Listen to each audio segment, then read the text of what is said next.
Hey everyone, Rich Hall. I had a conversation with a very good friend of mine who's the business owner of a mid market company in the manufacturing space.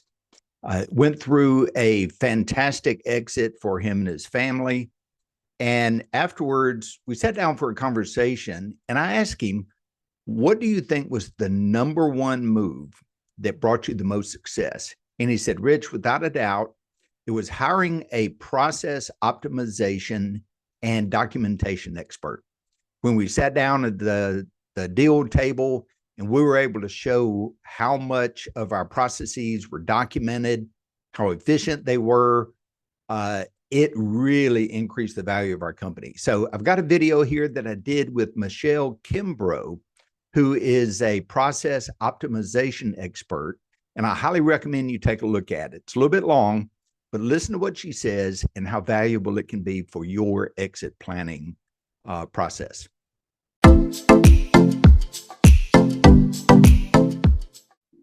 Hey everyone, thank you so much for joining us. We've got a special treat for you today. I am here with my friend, Rich Hall, and we're going to be talking about something super exciting for you entrepreneurs, founders, business owners. If you are thinking about selling your business or transitioning it into a family member, we've got a topic that is going to be very important, and it's near and dear to both Rich and mine's heart. So I am Michelle Kimbro. I'm a Lean Six Sigma Master Black Belt, and I own a consulting firm where we work with operational efficiencies. We also do strategic planning, and I have taught over 2,000 people in the methodology. So we help you streamline your workflows, and that parlays into Rich.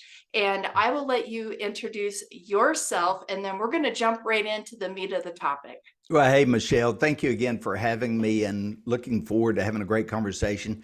Again, Rich Hall, I'm a business advisor as well as what's called a certified exit planning advisor. So I work with business owners 2, 3 years in advance of a potential exit. And exit doesn't always mean selling your business. It can mean scaling it, taking on investors and other things.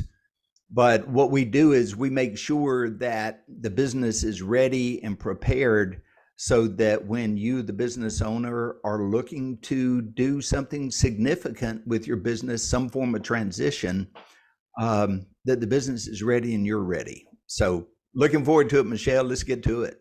Yeah, super exciting. So thank you for laying the groundwork on exit planning. And you know what? You actually did a really great post on LinkedIn and you called it something else and it escaped my mind. So, but I love the term so much versus exit planning because that sounds so final. But what was the term that you used? Well, I've used a number of terms. One that I want people to think about, because you brought up a good point.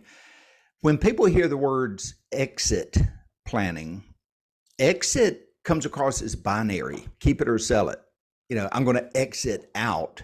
But in reality, there's a ton of different options that exist for either selling the company to a third party, selling part of the company, taking on investors, transitioning it to the next generation, selling a portion to your employees. You may have heard things like ESOPs and things like that. A lot of different options. And what I've found is that a lot of business owners, they know they want to do something, but they don't know what all the options are. And if they wake up one day and they say, okay, I think I'm ready to sell my company, that starts an entire process of selling it. Well, what if the company is not ready yet? Or there are certain aspects of the company that we're going to talk about in a few minutes that really don't meet the criteria that buyers look for. You could have a real problem on your hands. So one term that we use a lot, and maybe the one you're referring to as well, Michelle, is called transferable value. What you want to do is create value within the company so that it can be transferred to someone else. And when that is done well enough, the buyers are willing to pay a premium for it because that tells them that not only can we run it, but we can scale it. So hopefully that's pretty close. A lot of different terms. And I'm not a big fan of the word exit because that's almost like final. So let's throw that out. How's that? I love it. And so let's call it transitional planning because that leaves open a whole bunch of different options rather than Hmm. just it's A or B. So you touched on some great points in that, and thank you. Talking about, if you're a founder, business owner, and you're at that crossroads of maybe considering selling or maybe having succession planning into family, or like you said, even selling part of the company back to your employees, making sure that it's ready for market and for a buyer is critical. And I'm so glad that we're doing this today because the last couple of weeks, I've had so many conversations with business owners that they don't even know the process, Hmm. much less the nuts and bolts that have to go into it to prepare for a sale. And there's actually been a couple of people that I've spoken to that, had a buyer back out because their business was not ready. And I think one of those things that where you and I have a crossroads is when we talk about operational, efficiencies and the scalability of that. So can you touch a little bit on what that looks like for a buyer and a business owner to make sure that operationally they're running as efficient as possible, and how a buyer might approach that or want to know more about that? Absolutely. I think I'm glad you brought it up. It's absolutely key from a buyer's perspective. So let's put this in the context from, let's say we've got a business owner that has run his or her business for, let's say 10, 15 years. Runs great, makes really good income. Right off the bat, that business owner is saying, "Hey, I've done something well here. I can sell it for a ton of money." Okay. I can give you three or four scenarios right off where it may not sell at all. Okay. One of those reasons, how involved is the owner in the business and in the day to day? If the owner sells and the owner's plan is to leave, what's the chance that a buyer could come in and immediately replicate what the owner was doing in the business? Very low, right? Yeah, So, absolutely. from a buyer's perspective, they're looking to minimize as much risk as possible. And part of that minimizing of risk is to have, they want to see, are the processes documented? Are they efficient? Not only can they run today, but most people don't buy companies just to stay as they are. They buy it for scale, for growth, for additional opportunity. And that's where people like you come in, is to help build that so that, let's say something did happen to the owner or did happen to a key employee. All the knowledge is not resident in the head, but it's documented, it's efficient, it's compliant. And the buyer looks at it and says, I can turn this over immediately. That in and of itself drives massive value for the company. Yeah, and that's a great point because just from my perspective, if I was looking at purchasing a business, I'm doing that for a reason. There's a reason why I'm not going out and doing a startup. I'm purchasing a business because I want something that is operational, efficient, and something that I can add my secret sauce to and scale. And so, you touched on a great point there of that could be a deal breaker for others. They may not want to come in and do a startup. So I think you have a really great point on the processes in place, and then are they documented? And a great example, so no joke, the past week, I've been talking with a client, and she has a very large contract, and it's in the finance industry. And in the last 30 days, they have had three key people resign from the organization. Mm. Um, and from comptroller down to a staff position. And the problem with that is there are no processes in place. Everybody is doing everything their own way and nothing is documented. And they're literally running around right now trying to figure out how are they going to fill that gap. Because as you and I both know, you know, it's going to take a minute to hire, to find the Mhm. right person with the qualifications and, cultural fit and all the other stuff. And so they're at a crossroads right now. And that's a very real thing for a lot of founders and business owners, that they've been so busy building their business and they've done something amazing, but they've not documented and they don't have efficient processes. You're exactly right. And buyers are intelligent. And from their perspective, they're going to look at it and say, all right, if the systems and operational processes are documented and we're following the documentation, we're following the procedures, then their risk factor is really low. And they're comfortable, again, paying for a premium. If it's not documented, like you're talking about, then what they have to do is they have to back up and then say, all right, if that's not the case, what about the employees in place that are currently doing that? How well are they locked down? Are there things like employment contracts? Are there agreements? I've seen an entire deal fall apart, and we're talking in the hundreds of millions of dollars, because the top salespeople were actually 1099 and not W-2 employees. Mm. And the buyers, like, they have no tie back to the company. So why would I invest in something when all of my top employees could leave? So we talk about things like employee retention, key employees, ways to lock that down. But from a buyer's perspective, again, it's all about risk. And they have to look at it and say, if there's high risk, then I've got to be able to set up more money off to the side to hire an emergency replacement, or to get somebody in here and document. Or here's the other part: a lot of business owners, they will not like this, but a lot of them don't understand. That's why it's so important to have this kind of conversation. You may put your business up for sale and you may go throughout the process, but the buyer is going to look at it and they're going to say, okay, if the business can't run without the key employees, of which the owner could be one, then I'm going to require, as a condition of the sale, that these stay on board through a certain amount of time. And I've seen anywhere from 1 to 7 years.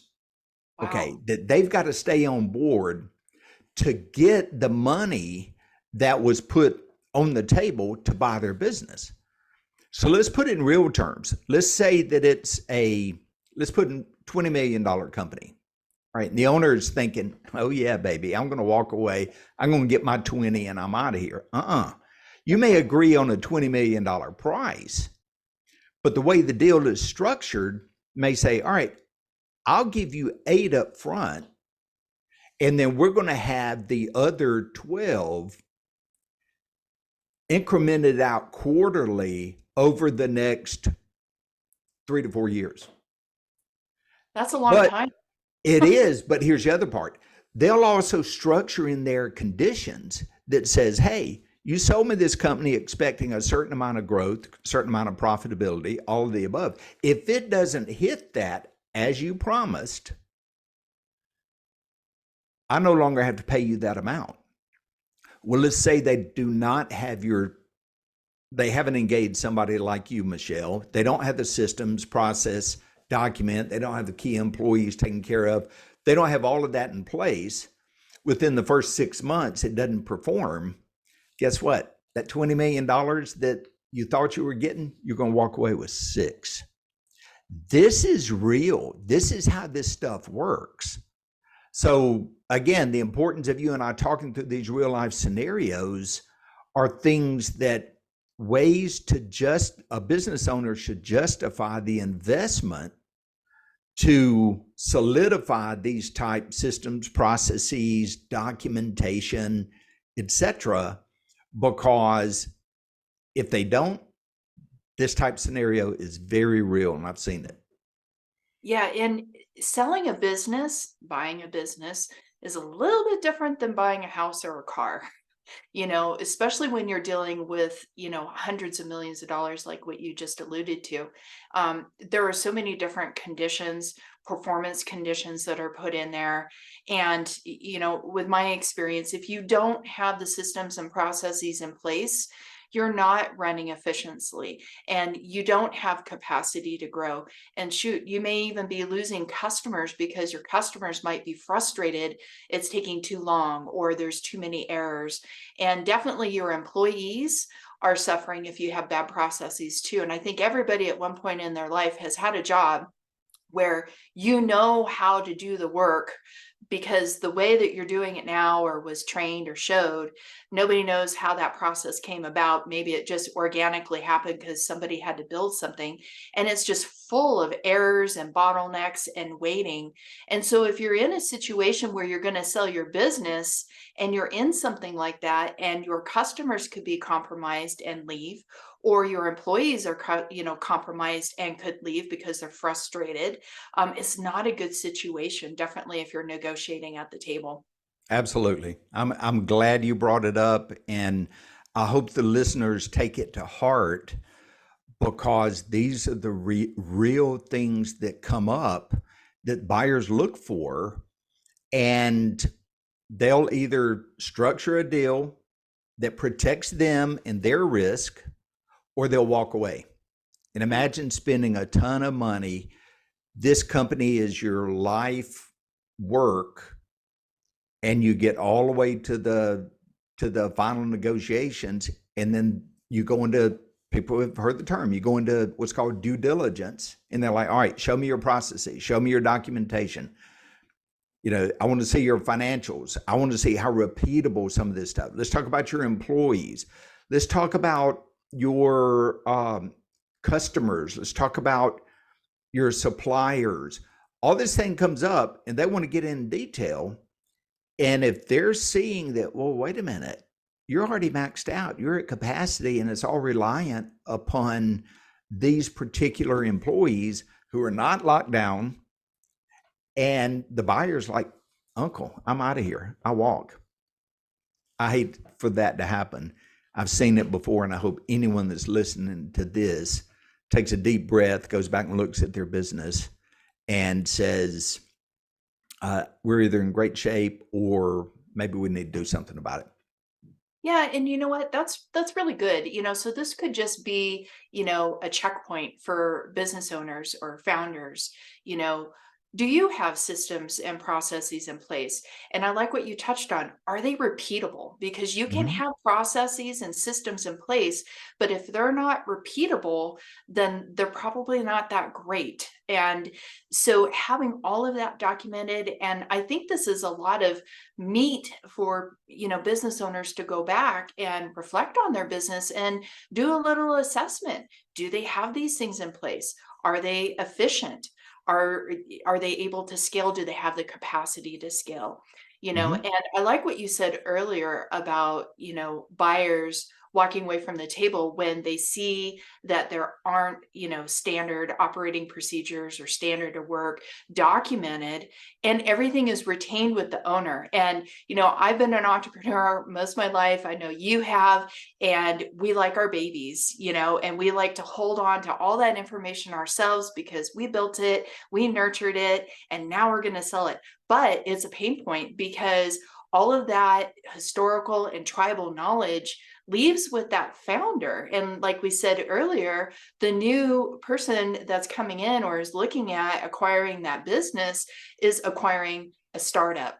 And a startup takes a lot of work to get it up off the ground. So I think de-risking from that standpoint is Mhm. critical. Absolutely. It's actually the first thing that we do is when we go in and work with clients, we actually do an assessment like you're talking about, and we cover two different areas. We look at how attractive the business is or would be to potential buyers. And we go through things like financials and systems and processes and all of that. And it's pretty in-depth assessment. But then we also look at how ready they are to transition over. Key Mhm. employees, owners, just like we're talking about. And we give the owners, or I say we give, as part of the output of this assessment is here's where you really score in these areas that are critical for driving the value of your company. And these are the areas you're really good at. These are the areas that are dragging down your valuation and may potentially impact the sale. And therefore, the great thing about it is you can see mathematically, financially, the impact of these areas and can make a financial decision as to whether or not you want to address them, showing how by addressing them, they will increase the value of your company when you do get ready to sell. Yeah, So that's we huge. don't want them to walk away saying, "Oh wow, you threw so much at us. What do we do?"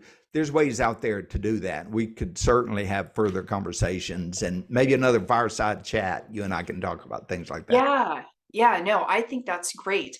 And so when you talk about the assessment and the different Mhm. domains that you're looking at in a business, what are the top 5? Right off the bat, you've got things. We've alluded to some of them. Owner reliance or involvement in the business is massive. Can the owner leave? Because that's part of the goal, right? You're also looking at customer concentration.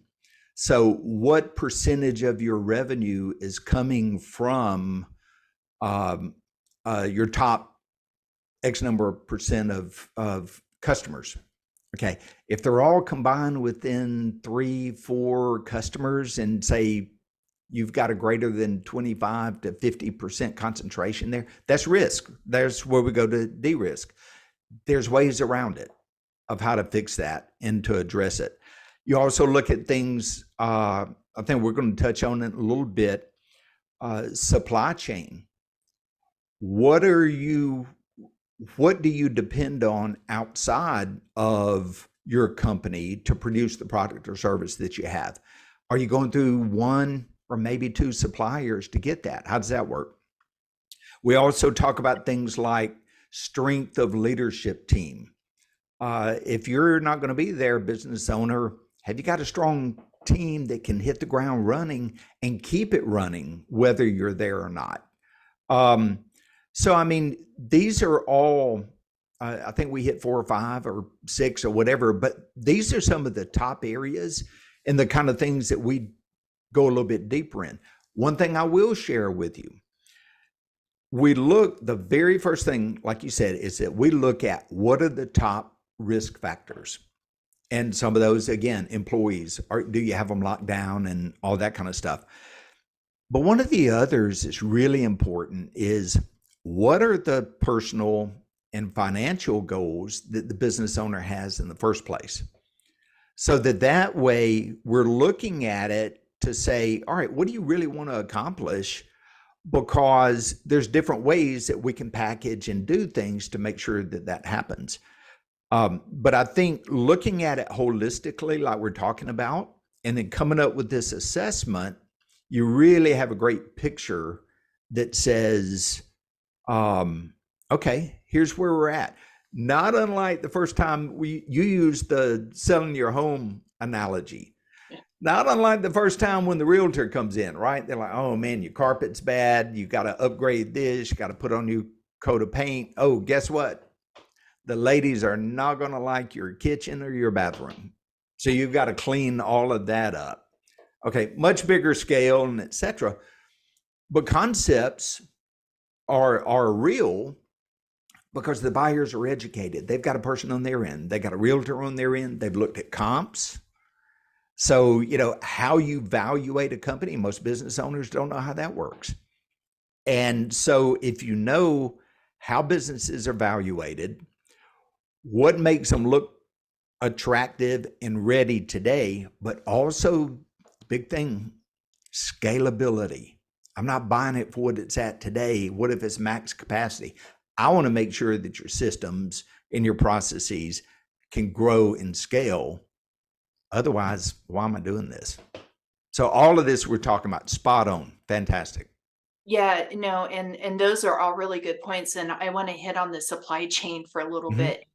And I think that's still probably very near and dear to everybody's hearts going through COVID. There were a lot of companies that were just leaning on some of the large medical supply companies, and it wasn't working. And so that's where we got all of this crazy black market glove and N95 market, because they were reliant on just one supply chain, and not Mhm. only finished products, but raw products, right? So think about that. If you're in a manufacturing business, it may not be the widget that you're producing at the end of the day, but where you're getting your screws, where are you getting your metals, where are you getting your paint, whatever it is that goes into building that product, where are you getting it? And are you dependent on only one? And do you have a backup? Because supply chain interruptions are very disruptive to a workflow and to a business, and from a customer standpoint, they don't like to wait. I don't like to wait. You don't like to wait. Nobody likes to wait, especially on something that could be avoided by good planning. So I'm glad that you brought that up. Yeah, you nailed it, Michelle. I run a CEO roundtable, and one of the CEOs runs a logistics company, and I had another one that has run some parts and things like that in the oil and gas industry. But there were a lot of trucking companies that couldn't find employees, and it was a real challenge because if you recall, some had COVID. There was also just a lot of fear that was going on, but business still had to happen. Well, guess what? You got these ships coming in from different manufacturers or providers, raw materials, whatever, from different countries around the world. But all the way through that supply chain, you need to go through and make sure what's your risk factor. If this particular supplier or this trucker or this manufacturer went away, how would that impact my business?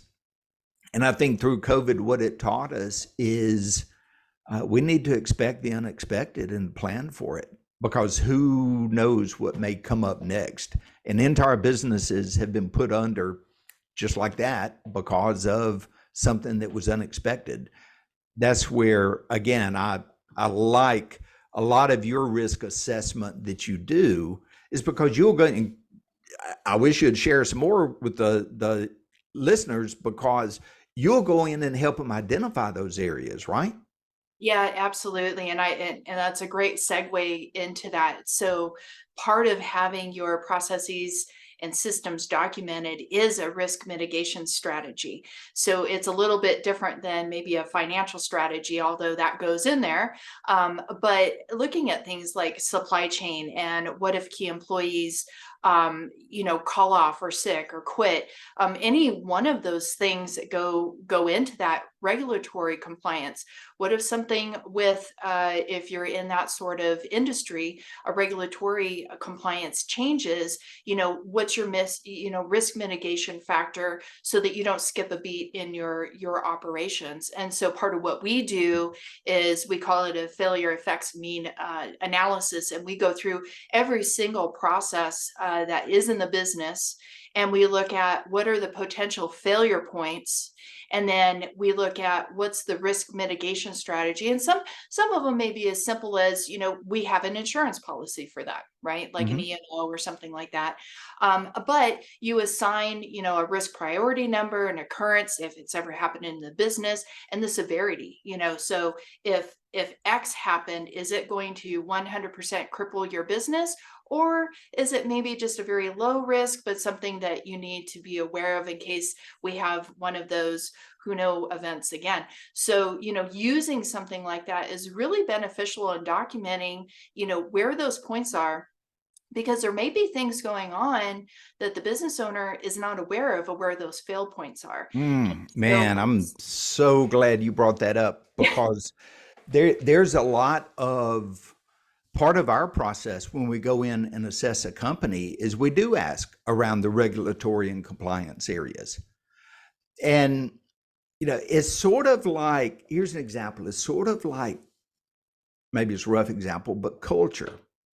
You talk to the owners and the executive team, and people, you ask them culture, and what do they usually say? Oh, yeah, man, we got a great culture. Employees, rah, rah, they love to live here and all that, or love to work here. And, everything's fantastic. Go to the front line.